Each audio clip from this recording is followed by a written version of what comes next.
Itu bukan cerita tahun ini. Tahun ini adalah tahun cerita inflasi terkendali. Udah lebaran, bayangkan lebarannya rame pula tahun ini, ya kan? Semuanya pulang, kita itu Jakarta nggak macet, di kampung-kampung, di daerah-daerah semuanya lagi macet. Inflasi cuma 4,33% year on year dan kecenderungannya masih terus turun. Ini menarik ini. Inflasi nggak bisa tinggi even kalau lebaran.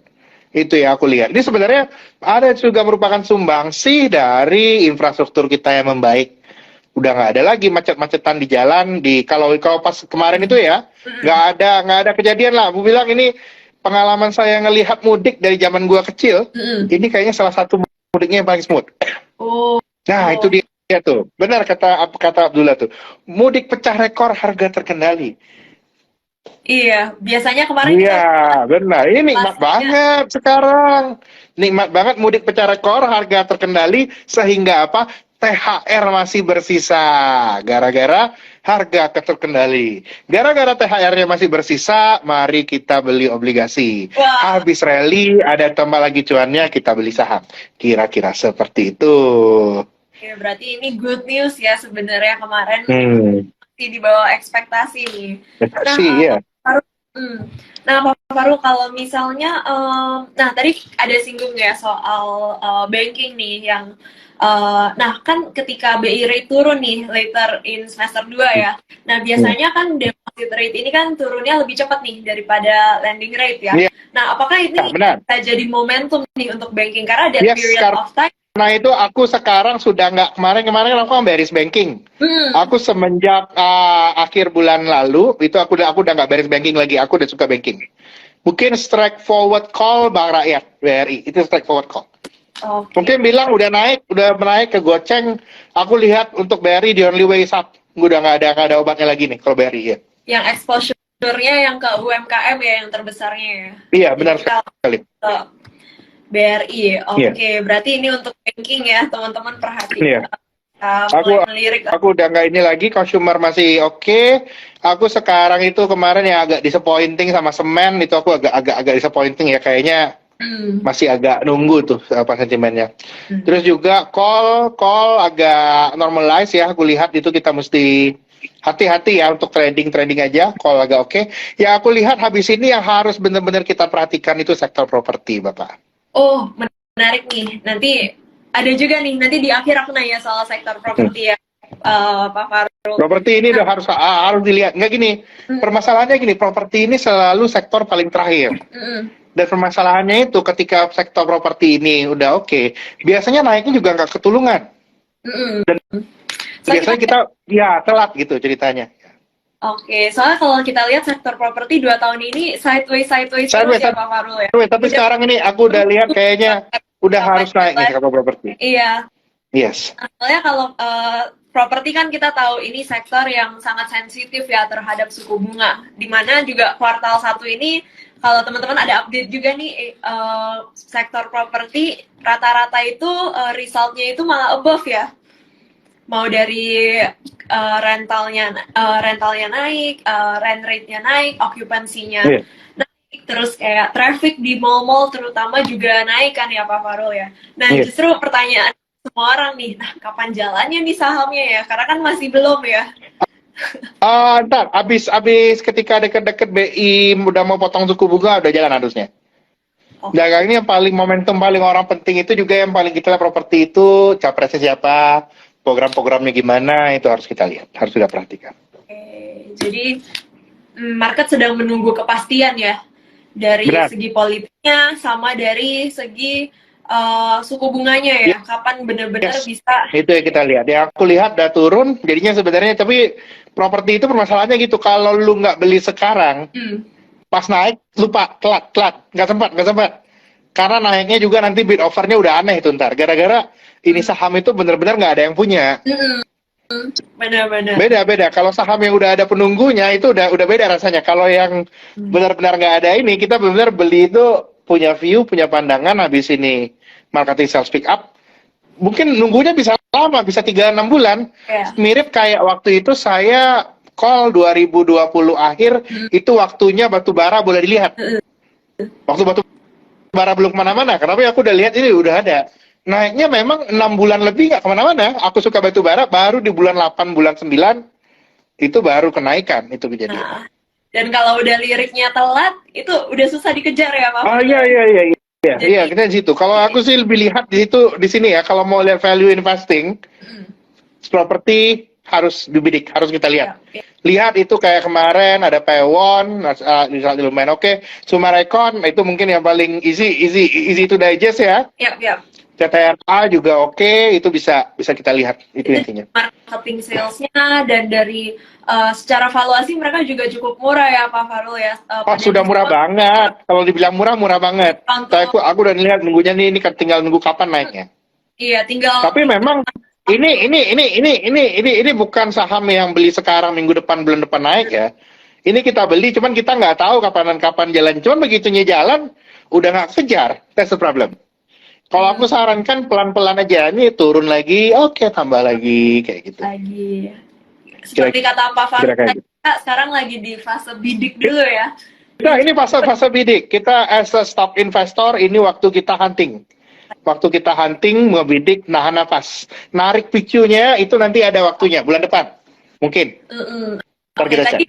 Tadi ada ya berarti udah ada 2 sektor nih yang Pak Farul udah bullish ya sekarang. Yang pertama dari tadi banking, ini properti nih ya. Nah, Pak Farul. Iya, kalau banking nggak bullish banget lah. Itu basically market view. Kalau bullish market ya mau nggak mau kita harus bullish banking. Ya. Terus aku lihat di sisi lain itu kita harus cekin properti juga. Kita harus harus mulai perhatikan lah itu. Alfanya bakal banyak di situ nanti.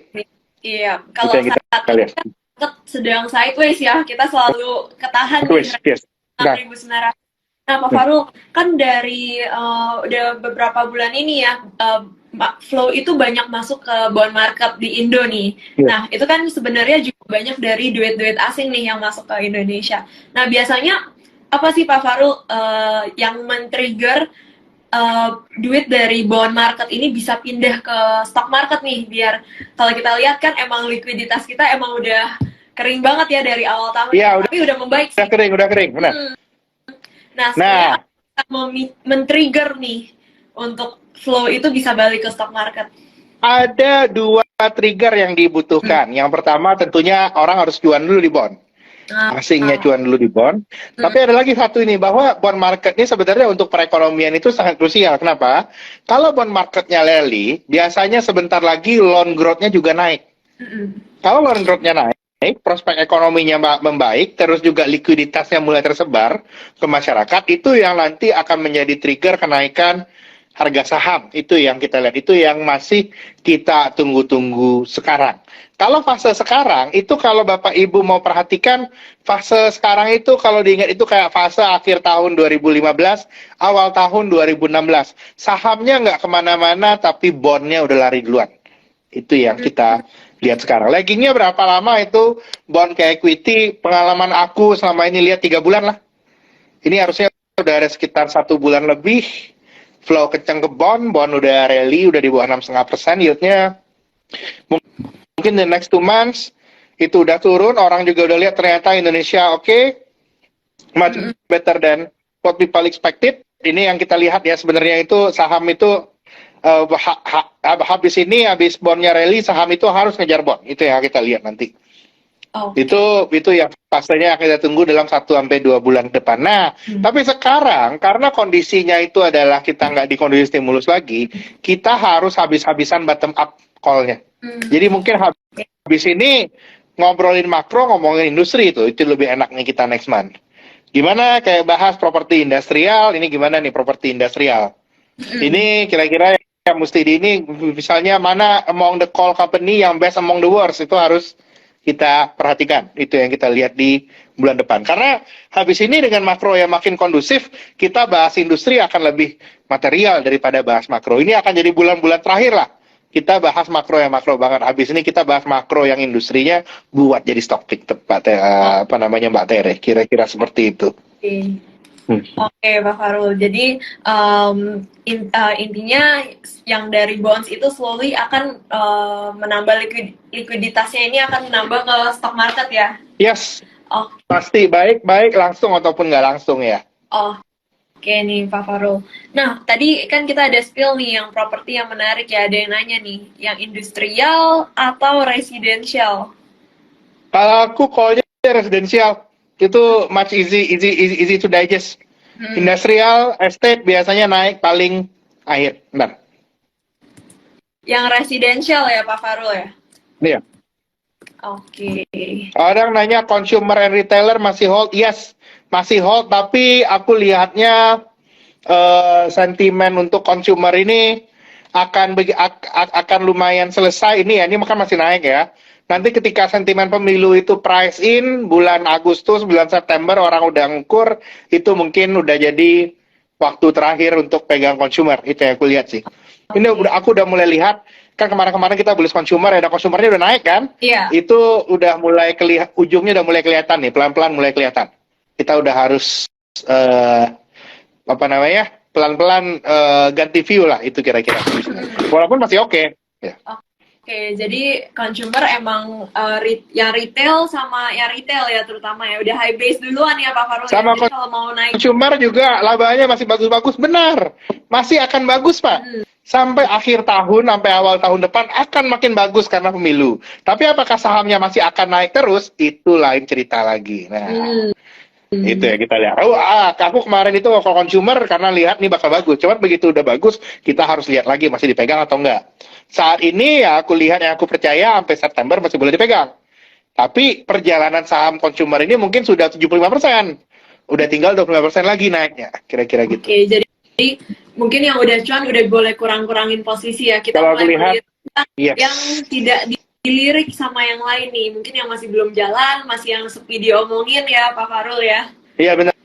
Yang sepi diomongin, yang bottom up story-nya oke. Nah, yang bottom up story-nya oke, nanti bisa kita bahas bersama analis-analis kita.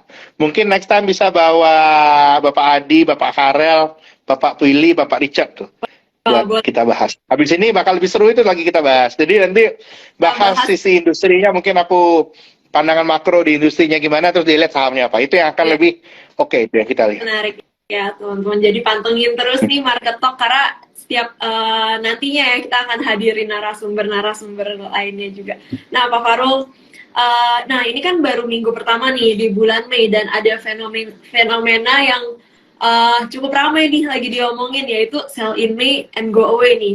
Nah kira-kira kalau menurut gue sendiri Pak Farul kayak ada dua faktor nih yang kenapa bikin ketika kita masuk di bulan Mei, wah marketnya langsung turun ya kan, mau dari global, dari Indonesia juga turun. Nah itu biasa karena emang historically result setelah Q1 itu emang lebih lemah ya, dan market itu biasa pick up di Oktober ke atas akhir tahun. Dan iya, sama ada para foreign lagi pada libur musim panas bentar lagi.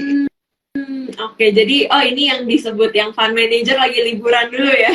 Iya, fund manager liburan, terus lalu ada ceritanya sell in May and go away, kira-kira seperti itu. Ya. Dan kalau gue sendiri liatnya, dari resistance 6.900 itu emang lagi susah ditembus nih kalau belum ada sentimen yang signifikan nih untuk menembus. Benar. Itu dia akan setuju dan sentimen itu harus dipatahkan dalam 2 bulan ini.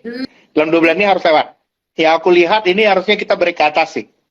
Tapi itu sangat tentukan sama 2 bulan ini. Datanya apa yang paling penting kita lihat besok nih. Data GDP, aku lihat 5,02%. Doain ya, mudah-mudahan angkanya benar. Kalau 5,02% above dari ekspektasi market, harusnya pertumbuhan ekonomi Indonesia masih bisa oke. Ini soalnya apa yang lagi kejadian di pasar saham kita? Kalau kita cek nanti bisa baca report ya. Nanti Bapak Willy dan tim mau ngeluarin juga. Ini tuh lagi ada di couple antara bond market dan stock market di Indonesia. Di couple, bondnya naik, equity-nya nggak kemana-mana, itu kejadiannya. Dan aku lihat bedanya itu lumayan menganga awal tahun ini. Biasanya kalau bond naik, equity naik juga. Ini kalau di Indonesia ya. Ini agak berlawanan sama teori sama kuliah kita emang. Tapi itu yang kejadian di Indonesia. Nah, kenapa tahun ini itu equity-nya belum kenyang? Beberapa hal yang banyak diobrolin itu adalah orang itu sangat meragukan kemampuan earnings dan kemampuan ekonomi kita untuk jalan. Kan tahun lalu itu gara-gara batu bara Indonesia bagus. Kan gitu ceritanya. Iya. Itu yang harus kita patahkan. Kita harus tahun ini itu result dari company-company harus bisa mematahkan anggapan bahwa 2023 will be a bad year for Indonesian momentum gara-gara harga komoditas udah turun. So far kondisi membaik di di emiten-emiten kalau kita lihat ya. Nggak terlalu banyak kok yang jelek banget, nggak banyak, mungkin yang batu bara related, dan yang consumer related itu continue resultnya itu above expectation. Ini yang market itu belum aware, ini yang bikin asing sudah masuk cuman belum masif. Once mereka aware at the second half Indonesia masih bakalan outstanding, ini yang akan membuat market itu re-rate, itu yang kita lihat. Oke, ngerti Pak Farul. Jadi ini pengaruh ke GDP kita ya, karena GDP kita itu kan mostly itu dari consumption ya, dari consumption juga. Benar. Oke, jadi consumption tahun ini kalau misalnya ada yang masih ragu nih, oh komoditi kan harganya udah turun nih. Nah, tapi kita masih ada consumer consumption kita yang Indonesia ini kan ada consumptive country ya Pak Farul ya. Ini akan dan menopang GDP kita nih ya. Jadi kita tunggu besok data GDP-nya. Kita tunggu besok datanya. Ya, mudah-mudahan bagus ya, doain. Dan satu hal lagi yang orang itu masih agak underestimate, kan rupiah kita udah menguat, Tere. Oh ya kan? Iya. Rupiah menguat jadi optimis, jadi belanja dong kamu. Ya nggak? Iya. Barang impor jadi murah. Skincare mungkin jadi harganya agak turun dikit, bedak turun dikit, terus barang-barang impor juga lebih murah. Ya, jadinya bisa pada belanja. Itu tren yang agak belakangan itu orang agak agak tidak terlalu memperhatikan. Dan aku sendiri melihat penguatan rupiah itu apakah masih bisa lanjut? Bisa, tapi udah nggak banyak.